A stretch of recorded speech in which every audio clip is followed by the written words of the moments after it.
And the psychoanalysts, I think, err too much on the side of the subject. They tend to think that too much of you is inside of you and too little of you is outside of you. And part of the reason I believe that is because of my clinical experience. I love the psychoanalysts, man. They're brilliant, they're deep. They grapple with real problems, like with the problems, when people have real problems, and I mean profound problems, they're really profound moral problems, they're problems of good and evil, really. You know, there are things going on in their family that are so terrible that, well, that they're sometimes fatal, you know, lie upon lie upon lie upon lie for decades and decades and decades. It's awful.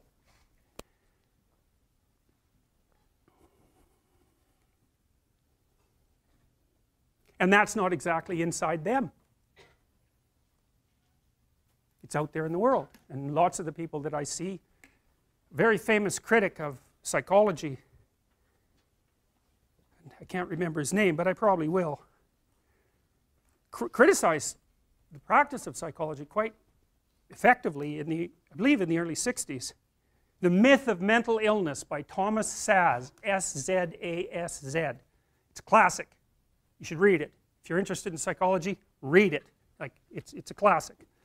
And he basically said, most people have problems in living, they don't have psychological problems. And so I've experienced, despite my love for the psychoanalysts, very frequently what I'm doing as a therapist is helping people have a life that would work. You know, and you can parameterize that. It's like, what do you need? How about some friends? That people kind of like that. How about an intimate relationship with someone that you can trust, that maybe has a future? That'd be good. How about a career that puts you in a dominance hierarchy somewhere, so at least you've got some possibility of rising, some possibility of stabilizing yourself, and a schedule and a routine, because no one can live without a routine. You just forget that. If you guys don't have a routine, I would recommend, like, you get one going, because you cannot be mentally healthy without a routine. You need to pick a time to get up. Whatever time you want, but pick one and stick to it, because otherwise you dysregulate your circadian rhythms and they regulate your mood. And eat something in the morning. I've had lots of clients who've had anxiety disorders. I had one client who was literally starving. Very smart girl. There was very little that she liked. She kind of tried to subsist on like half a cup of rice a day. She came to me and said, I have no energy. I come home, all I want to do is watch the same movie over and over. What, like, is that weird? And I thought, well, it depends on how hard you work. You know, it's a little weird, but whatever. It's familiar. You're looking for comfort. So I did an analysis of her diet. It's like 3/4 of a cup of rice. It's like, you're starving. Eat something. You know, you'll feel better. So she modified her diet, and all her anxiety went away, and she had some energy. It's like, yeah, you got to eat. So a schedule, that's a good thing, man. Your brain will thank you for it. It will stabilize your nervous system. With a bit of a plan, that's a good thing. You need a career, you need something productive to do with your time, you need to regulate your use of drugs and alcohol, most particularly alcohol, because that does in a lot of people. You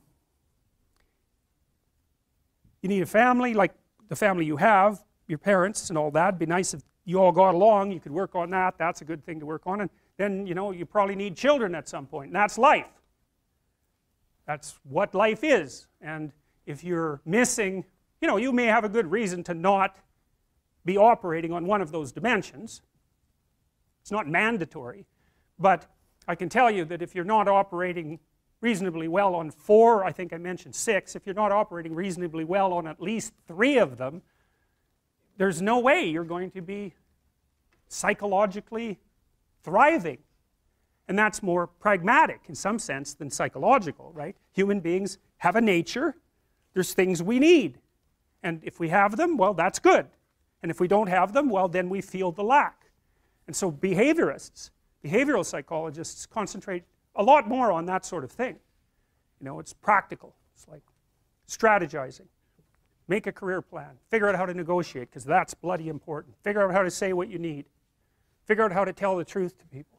Figure out how to listen to your partner in particular, because if you listen to them, they will actually tell you what they want, and sometimes you can give it to them and maybe they'll return the favor, and if you practice that for like 15 years, well, then maybe you're constantly giving each other what you want. Well, hooray, that would be good.